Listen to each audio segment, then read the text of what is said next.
When we started for our drive, the sun was shining brightly on Munich, and the air was full of the joyousness of early summer. Just as we were about to depart, Delbruck, the maître d'hôtel of the Quatre Saisons, where I was staying, came down bareheaded to the carriage, and, after wishing me a pleasant drive, said to the coachman, still holding his hand on the handle of the carriage door, "Remember, you are back by nightfall.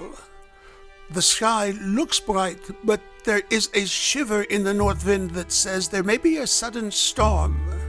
But I am sure you will not be late." Here he smiled and added, "For you know what night it is." Johann answered with an emphatic, "Ja, mein Herr," and, touching his hat, drove off quickly. When we had cleared the town, I said, after signaling to him to stop, "Tell me, Johann, what is tonight?" He crossed himself as he answered laconically, "Walpurgis Nacht." Then he took out his watch, a great old-fashioned German silver thing as big as a turnip, and looked at it, with his eyebrows gathered together and a little impatient shrug of his shoulders.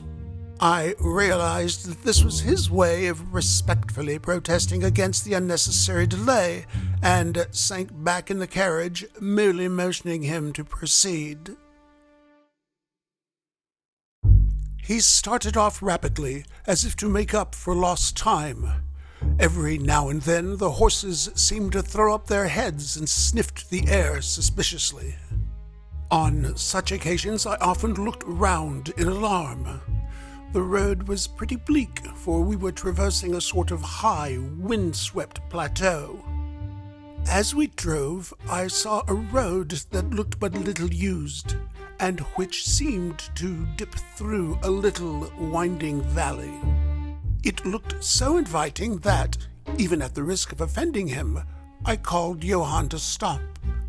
And when he had pulled up, I told him I would like to drive down that road. He made all sorts of excuses and frequently crossed himself as he spoke. This somewhat piqued my curiosity, so I asked him various questions.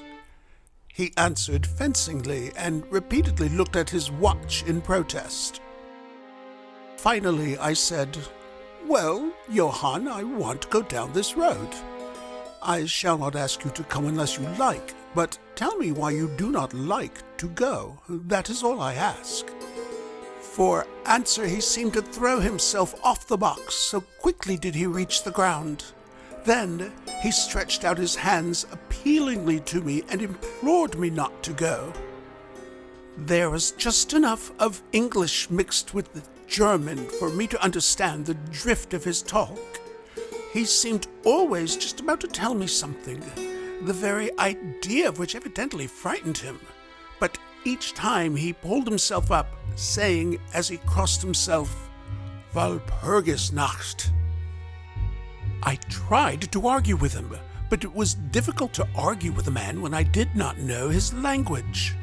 The advantage certainly rested with him, for although he began to speak in English, of a very crude and broken kind, he always got excited and broke into his native tongue, and every time he did so, he looked at his watch. Then the horses became restless and sniffed the air. At this he grew very pale, and looking around in a frightened way, he suddenly jumped forward, took them by the bridles, and led them on some 20 feet. I followed and asked why he had done this. For answer, he crossed himself, pointed to the spot we had left, and drew his carriage in the direction of the other road, indicating a cross, and said, first in German, then in English, "Buried him that killed themselves." I remembered the old custom of burying suicides at crossroads. Ah, I see, a suicide. How interesting. But for the life of me, I could not make out why the horses were frightened. Whilst we were talking, we heard a sort of sound between a yelp and a bark. It was far away, but the horses got very restless, and it took Johann all his time to quiet them. He was pale and said, "It sounds like a wolf. But yet there are no wolves here now." "No?" I said, questioning him. "Isn't it long since the wolves were so near the city?" Long, he answered. "In the spring and summer, but with the snow the wolves have been here not so long." Whilst he was petting the horses and trying to quiet them, dark clouds drifted rapidly across the sky. The sunshine passed away, and a breath of cold wind seemed to drift past us. It was only a breath, however, and more in the nature of a warning than a fact, for the sun came out brightly again. Johann looked under his lifted hand at the horizon and said, "The storm of snow, he comes before long time." Then he looked at his watch again, and straightway holding his reins firmly, for the horses were still pawing the ground restlessly and shaking their heads, he climbed to his box as though the time had come for proceeding on our journey. I felt a little obstinate and did not at once get into the carriage. "Tell me," I said, "about this place where the road leads," and I pointed down. Again he crossed himself and mumbled a prayer before he answered, "It is unholy." "What is unholy?" I inquired. "The village." "Then there is a village?" No one lives there hundreds of years." My curiosity was piqued. "But you said there was a village." "There was? Where is it now?"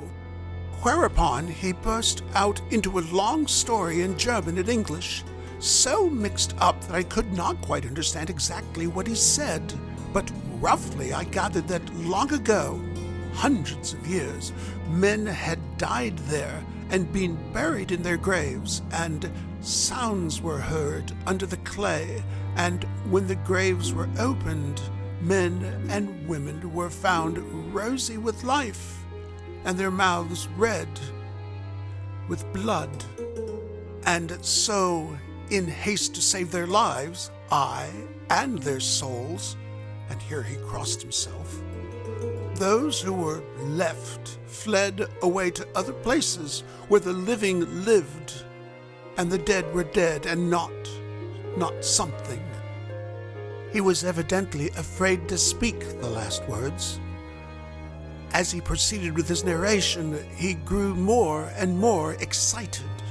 It seemed as if his imagination had got hold of him, and he ended in a perfect paroxysm of fear, white-faced, perspiring, trembling, and looking round him as if expecting that some dreadful presence would manifest itself there in the bright sunshine on the open plain.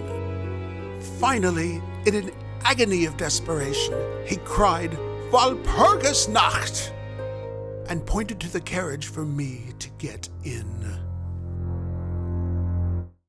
All my English blood rose at this, and standing back I said, "You are afraid, Johann. You are afraid. Go home. I shall return alone. The walk will do me good." The carriage door was open. I took from the seat my oak walking stick, which I always carry on my holiday excursions, and closed the door, pointing back to Munich, and said, "Go home, Johann. Walpurgis Nacht doesn't concern Englishmen." The horses were now more restive than ever, and Johann was trying to hold them in, while excitedly imploring me not to do anything so foolish. I pitied the poor fellow. He was deeply in earnest, but all the same I could not help laughing. His English was quite gone now. In his anxiety he had forgotten that his only means of making me understand was to talk my language, so he jabbered away in his native German. It began to be a little tedious. After giving the direction home, I turned to go down the crossroad into the valley. With a despairing gesture, Johann turned his horses toward Munich. I leaned on my stick and looked after him. He went slowly along the road for a while.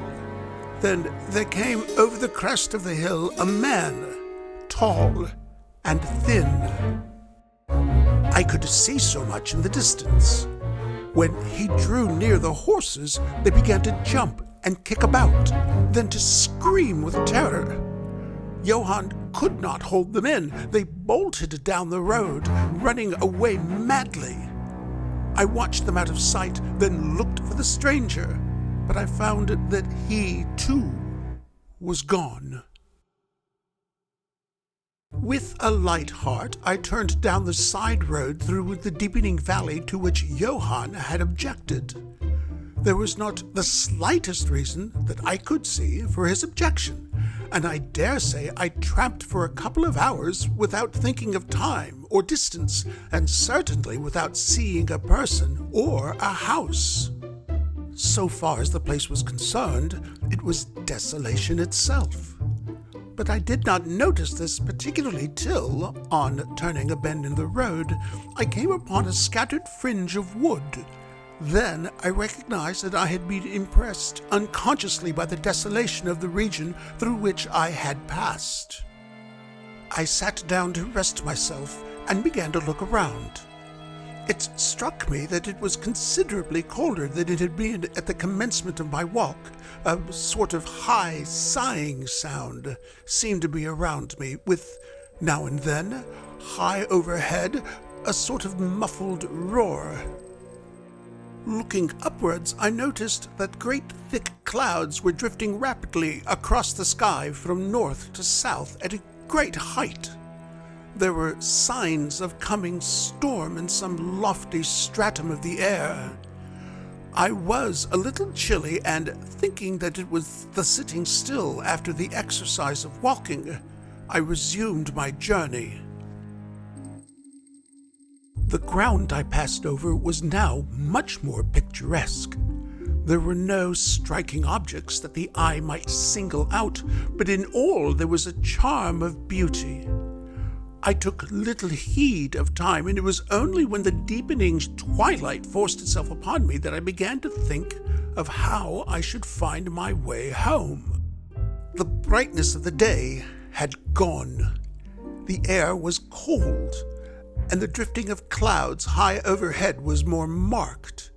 They were accompanied by a sort of far-away rushing sound, through which seemed to come at intervals that mysterious cry which the driver had said came from a wolf. For a while I hesitated. I had said I would see the deserted village, so on I went, and presently came on a wide stretch of open country, shut in by hills all around. Their sides were covered with trees which spread down to the plain, dotting in clumps the gentler slopes and hollows which showed here and there. I followed with my eye the winding of the road, and saw that it curved close to one of the densest of these clumps, and was lost behind it. As I looked, there came a cold shiver in the air, and the snow began to fall. I thought of the miles and miles of bleak country I had passed, and then hurried on to seek the shelter of the wood in front. Darker and darker grew the sky, till the earth before and around me was a glistening white carpet, the further edge of which was lost in misty vagueness. The road was here but crude, and when on the level its boundaries were not so marked as when it passed through the cuttings, and in a little while I found that I must have strayed from it, for I missed underfoot the hard surface, and my feet sank deeper in the grass and moss. Then the wind grew stronger and blew with ever-increasing force, till I was fain to run before it. The air became icy cold, and in spite of my exercise, I began to suffer. The snow was now falling so thickly and whirling around me in such rapid eddies that I could hardly keep my eyes open. Every now and then the heavens were torn asunder by vivid lightning, and in the flashes I could see ahead of me a great mass of trees, chiefly yew and cypress, all heavily coated with snow. I was soon amongst the shelter of the trees, and there, in comparative silence, I could hear the rush of the wind high overhead. Presently, the blackness of the storm had become merged in the darkness of the night. By and by, the storm seemed to be passing away. It now only came in fierce puffs or blasts. At such moments, the weird sound of the wolf appeared to be echoed by many similar sounds around me. Now and again, through the black mass of drifting cloud, came a straggling ray of moonlight, which lit up the expanse and showed me that I was at the edge of a dense mass of cypress and yew trees.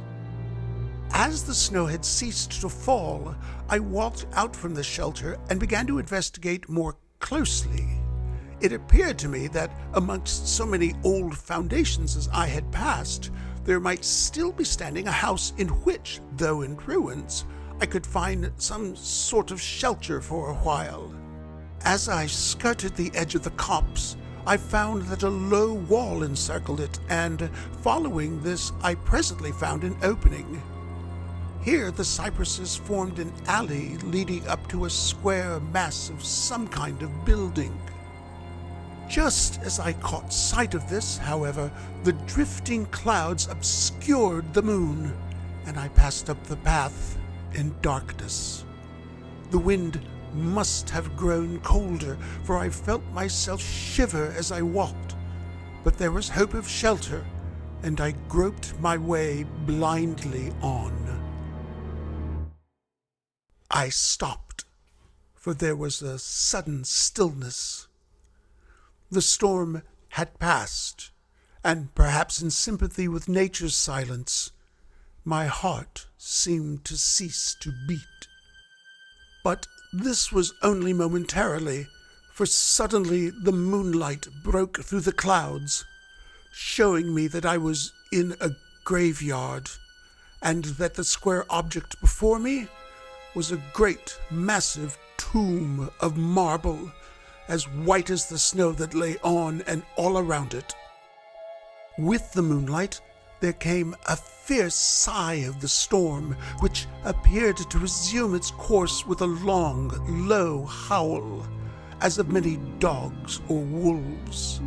I was awed and shocked, and felt the cold perceptibly grow upon me till it seemed to grip me by the heart.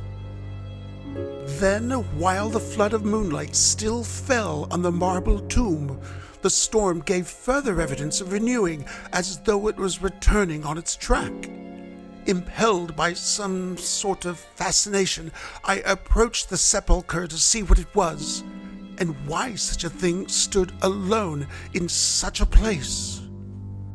I walked around it, and read over the Doric door, in German, Countess Dollingen of Graz, in Styria, sought and found death, 1801. On the top of the tomb, seemingly driven through the solid marble, for the structure was composed of a few vast blocks of stone, was a great iron spike or stake. On going to the back, I saw, graven in great Russian letters, "The dead travel fast." There was something so weird and uncanny about the whole thing that it gave me a turn and made me feel quite faint. I began to wish, for the first time, that I had taken Johann's advice. Here a thought struck me, which came under almost mysterious circumstances and with a terrible shock. This was Walpurgis Night.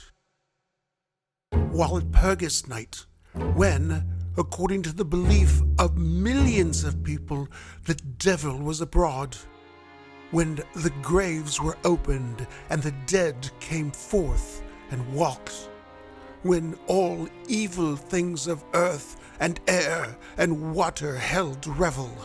This very place the driver had specially shunned. This was the depopulated village of centuries ago. This was where the suicide lay, and this was the place where I was alone unmanned, shivering with cold in a shroud of snow, with a wild storm gathering again upon me. It took all my philosophy, all the religion I had been taught, all my courage, not to collapse in a paroxysm of fright. And now a perfect tornado burst upon me. The ground shook as though thousands of horses thundered across it, and this time the storm bore on its icy wings not snow, but great hailstones, which drove with such violence that they might have come from the thongs of Balearic slingers. Hailstones that beat down leaf and branch and made the shelter of the cypresses of no more avail than though their stems were standing corn. At the first, I had rushed to the nearest tree, but I was soon fain to leave it and seek the only spot that seemed to afford refuge, the deep Doric doorway of the marble tomb. There, crouching against the massive bronze door, I gained a certain amount of protection from the beating of the hailstones, for now they only drove against me as they ricocheted from the ground and the side of the marble. As I leaned against the door, it moved slightly and opened inwards. The shelter of even a tomb was welcome in that pitiless tempest, and I was about to enter it when there came a flash of forked lightning that lit up the whole expanse of the heavens. In the instant, as I am a living man, I saw, as my eyes were turned into the darkness of the tomb, a beautiful woman, with rounded cheeks and red lips, seemingly sleeping on a bier.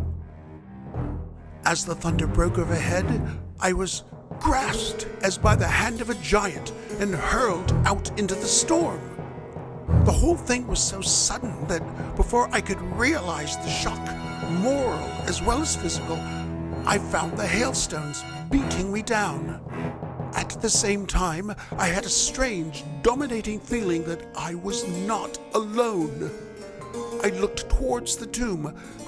Just then, there came another blinding flash, which seemed to strike the iron stake that surmounted the tomb and to pour through to the earth, blasting and crumbling the marble as in a burst of flame. The dead woman rose for a moment of agony while she was lapped in the flame, and her bitter scream of pain was drowned in the thunder crash. The last thing I heard was this mingling of dreadful sound, as again I was seized in the giant grasp and dragged away, while the hailstones beat on me and the air around seemed reverberant with the howling of wolves. The last sight that I remembered was a vague, white, moving mass, as if all the graves around me had sent out the phantoms of their sheeted dead, and that they were closing in on me through the white cloudiness of the driving hail. Gradually, there came a sort of vague beginning of consciousness. Then a sense of weariness that was dreadful. For a time, I remembered nothing, but slowly my senses returned. My feet seemed positively racked with pain, yet I could not move them. They seemed to be numbed. There was an icy feeling at the back of my neck and all down my spine, and my ears, like my feet, were dead, yet in torment. But there was in my breast a sense of warmth which was, by comparison, delicious. It was as a nightmare, a physical nightmare, if one may use such an expression, for some heavy weight on my chest made it difficult for me to breathe. This period of semi-lethargy seemed to remain a long time, and as it faded away, I must have slept or swooned. Then came a sort of loathing, like the first stage of seasickness, and a wild desire to be free from something. I knew not what. A vast stillness enveloped me, as though all the world were asleep or dead, only broken by the low panting as of some animal close to me. I felt a warm rasping at my throat. Then came a consciousness of the awful truth, which chilled me to the heart and sent the blood surging up through my brain. Some great animal was lying on me and now licking my throat. I feared to stir, for some instinct of prudence bade me lie still, but the brute seemed to realize that there was now some change in me, for it raised its head. Through my eyelashes I saw above me the two great flaming eyes of a gigantic wolf. Its sharp white teeth gleamed in the gaping red mouth, and I could feel its hot breath fierce and acrid upon me. For another spell of time I remembered no more. Then I became conscious of a low growl, followed by a yelp, renewed again and again. Then, seemingly very far away, I heard a holla, holla, as of many voices calling in unison. Cautiously, I raised my head and looked in the direction whence the sound came, but the cemetery blocked my view. The wolf still continued to yelp in a strange way, and a red glare began to move round the grove of cypresses, as though following the sound. As the voices drew closer, the wolf yelped faster and louder. I feared to make either sound or motion. Nearer came the red glow, over the white pall which stretched into the darkness around me. Then, all at once from beyond the trees, they came at a trot, a troop of horsemen bearing torches. The wolf rose from my breast and made for the cemetery. I saw one of the horsemen, soldiers by their caps and their long military cloaks, raise his carbine and take aim. A companion knocked up his arm, and I heard the ball whiz over my head. He had evidently taken my body for that of the wolf. Another sighted the animal as it slunk away, and a shot followed. Then, at a gallop, the troop rode forward, some towards me, others following the wolf as it disappeared amongst the snow-clad cypresses. As they drew nearer, I tried to move, but was powerless, although I could see and hear all that went on around me. 2 or 3 of the soldiers jumped from their horses and knelt beside me. One of them raised my head and placed his hand over my heart. "Good news, comrades," he cried. "His heart still beats." Then some brandy was poured down my throat. It put vigor into me, and I was able to open my eyes fully and look around. Lights and shadows were moving among the trees, and I heard men call to one another. They drew together, uttering frightened exclamations, and the lights flashed as the others came pouring out of the cemetery pell-mell, like men possessed. When the further ones came close to us, those who were around me asked them eagerly, "Well, have you found him?" The reply rang out hurriedly, "No, no, come away, quick, quick! This is no place to stay, and on this of all nights." What was it? Was the question, asked in all manner of keys. The answer came variously and all indefinitely, as though the men were moved by some common impulse to speak, yet were restrained by some common fear from giving their thoughts. It, indeed," gibbered one whose wits had plainly given out for the moment.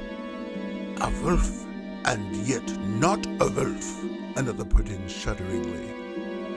"No use trying for him without the sacred bullet," a third remarked in a more ordinary manner.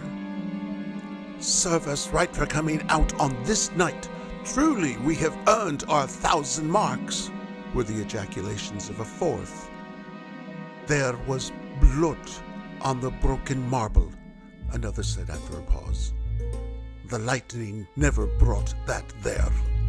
And for him, is he safe? Look at his throat. See, comrades, the wolf has been lying on him and keeping his blood warm. The officer looked at my throat and replied, He is all right. The skin is not pierced. What does it all mean? We should never have found him but for the yelping of the wolf. What became of it? Asked the man who was holding up my head and who seemed the least panic-stricken of the party, for his hands were steady and without tremor. On his sleeve was the chevron of a petty officer. It went to its home, answered the man, whose long face was pallid and who actually shook with terror as he glanced around him fearfully. There are graves enough there in which it may lie. Come, comrades, come quickly. Let us leave this cursed spot. The officer raised me to a sitting posture as he uttered a word of command. Then several men placed me upon a horse. He sprang to the saddle behind me, took me in his arms, gave the word to advance, and, turning our faces away from the cypresses, we rode away in swift military order. As yet my tongue refused its office, and I was perforce silent. I must have fallen asleep, for the next thing I remembered was finding myself standing up, supported by a soldier on each side of me. It was almost broad daylight, and to the north a red streak of sunlight was reflected like a path of blood over the waste of snow. The officer was telling the men to say nothing of what they had seen, except that they found an English stranger guarded by a large dog. Dog! That was no dog, cut in the man who had exhibited such fear. I think I know a wolf when I see one, the young officer answered calmly. I said, a dog. Dog, reiterated the other ironically.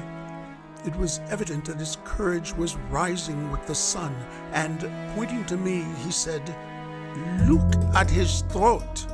Is that the work of a dog, master? Instinctively, I raised my hand to my throat, and as I touched it, I cried out in pain. The men crowded round to look, some stooping down from their saddles, and again there came the calm voice of the young officer. A dog, as I said. If aught else were said, we should only be laughed at. I was then mounted behind a trooper, and we rode on into the suburbs of Munich. Here we came across a stray carriage into which I was lifted, and it was driven off to the Cat's Saison. The young officer accompanying me, whilst a trooper followed with his horse, and the others rode off to their barracks. When we arrived, Herr Delbrück rushed so quickly down the steps to meet me that it was apparent he had been watching within. Taking me by both hands, he solicitously led me in. The officer saluted me and was turning to withdraw when I recognized his purpose and insisted that he should come to my rooms. Over a glass of wine, I warmly thanked him and his brave comrades for saving me. He replied simply that he was more than glad, and that Herr Delbrück had at the first taken steps to make all the searching party pleased, at which ambiguous utterance the maître d'hôtel smiled, while the officer pleaded duty and withdrew. But Herr Delbrück, I inquired, how and why was it that the soldiers searched for me? He shrugged his shoulders as if in depreciation of his own deed as he replied, I was so fortunate as to obtain leave from the commander of the regiment in which I served, to ask for volunteers. But how did you know I was lost? I asked. The driver came hither with the remains of his carriage, which had been upset when the horses ran away. But surely you would not send a search party of soldiers merely on this account.